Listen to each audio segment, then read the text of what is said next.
Bismillah, Assalamualaikum warahmatullahi wabarakatuh. Apa kabar sahabat Musa Edu dimanapun kalian berada? Kak Dodi doakan semoga semua sahabat Musa Edu dalam keadaan sehat dan dalam keadaan ceria pada hari ini. Nah, untuk hari ini kita akan mulai belajar pada pertemuan pertama kali untuk video Musa Edu.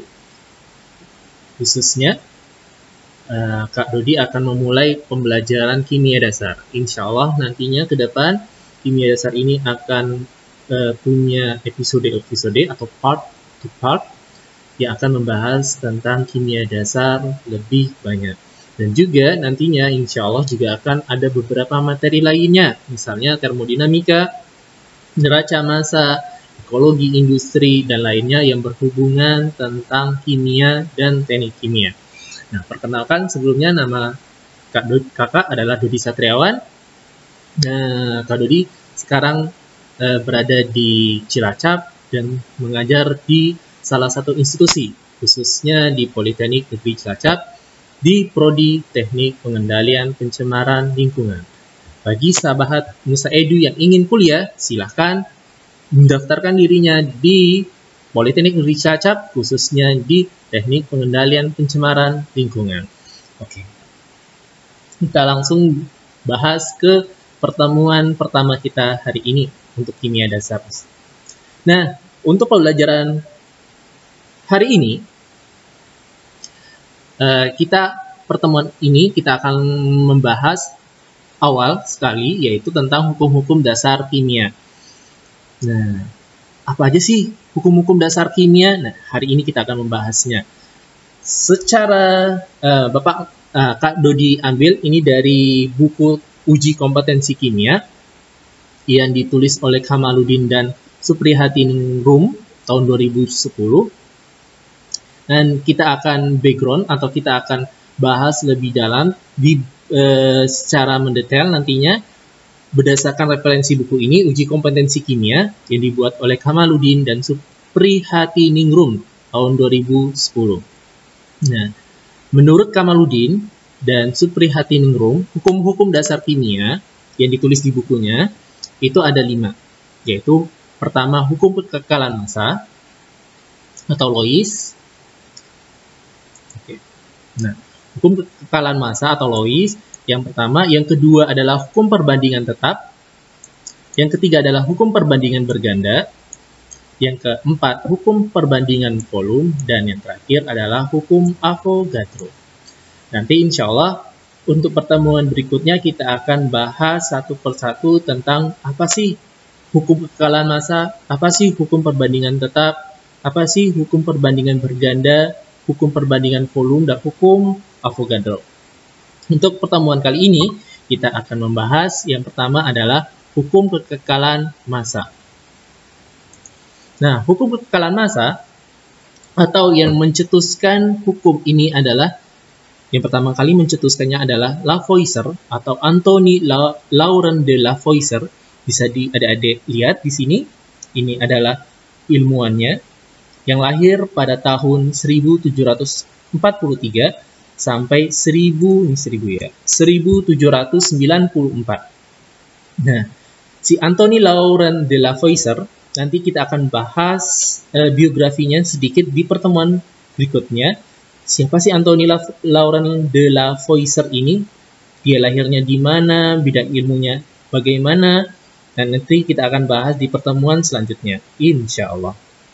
Nah, si Anthony ini atau Lavoisier ini menyatakan bahwa hukum kekekalan massa itu adalah massa zat sebelum dan sesudah reaksi adalah tetap dalam sistem tertutup. Di sini ya, dia menyatakan bahwa massa zat sebelum dan sesudah reaksi adalah tetap dalam sistem tertutup, atau bisa dinyatakan adalah massa sebelum bereaksi itu akan sama dengan massa sesudah bereaksi. Oke. Jadi massa sebelum bereaksi akan sama dengan massa sesudah bereaksi. Dan ini berlaku ketika kapan? Ketika sistemnya tertutup. Oke. Ketika sistemnya tertutup, maka hukum kekalahan massa berlaku. Nah, contohnya seperti apa? Contohnya misalnya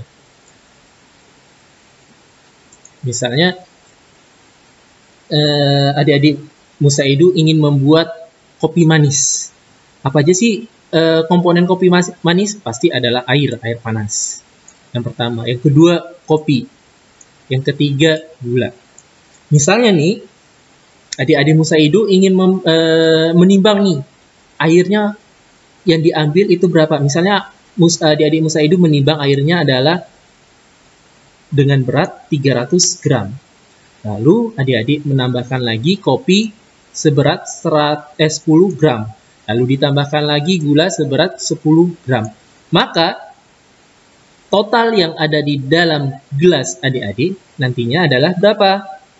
300 ditambah 10 ditambah 10. Totalnya adalah 320 gram. Nah, inilah maksud dari kekekalan massa, yaitu massa sebelum bereaksi. Massa sebelum bereaksi maksudnya apa? Massa sebelum disatukan semuanya, sebelum air, kopi, gula disatukan, itu akan sama dengan massa sesudah bereaksi, atau massa sesudah air, kopi, dan gula dicampurkan. Atau kalau dalam rumusnya air ditambah kopi ditambah gula, itu akan sama dengan kopi manis. Atau 300 gram air ditambah dengan 10 gram kopi ditambah 10 gram gula, itu akan menghasilkan kopi manis seberat 320 gram. Nah, itu adalah contoh real sehari-hari untuk hukum kekalahan massa. Nah, penerapannya di kimia itu di mananya, Kak? Nah, itu pada penyetaraan reaksi kimia. Ingat ya, penyetaraan reaksi kimia itu seperti apa? Yang mana reaksi sebelah kiri itu harus sama dengan reaksi sebelah kanan, jumlahnya. Misalnya contohnya adalah Na.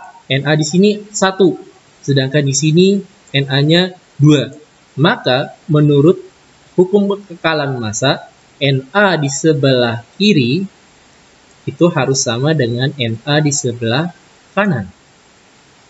Maka kalau kanannya 2, maka di kirinya harus 2. Maka ditaruhlah di sini 2. Nah, OH di sini sebelah kiri itu ada 1. Sebelah kanan berapa? OH-nya ada 2. Maka kalau sebelah kanan ada 2, sebelah kiri juga ada 2. Nah, kalau ditambahkan 2 di sini cocok nggak? Oh, cocok. Ternyata 2 OH di sini akhirnya. Berarti cocok ketika ditambahkan 2 di sini. Nah, CuSO4. Cu sebelah kiri harus sama dengan Cu sebelah kanan. Kalau Cu-nya di sini adalah 1, maka di sini juga 1. Cocok, pas. SO4. SO4 di sini ada berapa? Ada 1. Maka sebelah kanan, lihat SO4-nya ada berapa? Ada 1. Maka juga cocok. Maka yang untuk CuSO4 tidak ditambahkan. Maka rumus akhirnya adalah 2NaOH ditambah CuSO4 menjadi Na2SO4 ditambah CuOH 2 kali. Itulah untuk penerapan hukum kekekalan massa pada kimia. Demikian, semoga adik-adik Musaidu dapat memahaminya. Bila ada pertanyaan, silakan komen di bawah. Insya Allah akan kita lanjutkan pada hukum selanjutnya di pertemuan mendatang. Demikian, Assalamualaikum warahmatullahi wabarakatuh.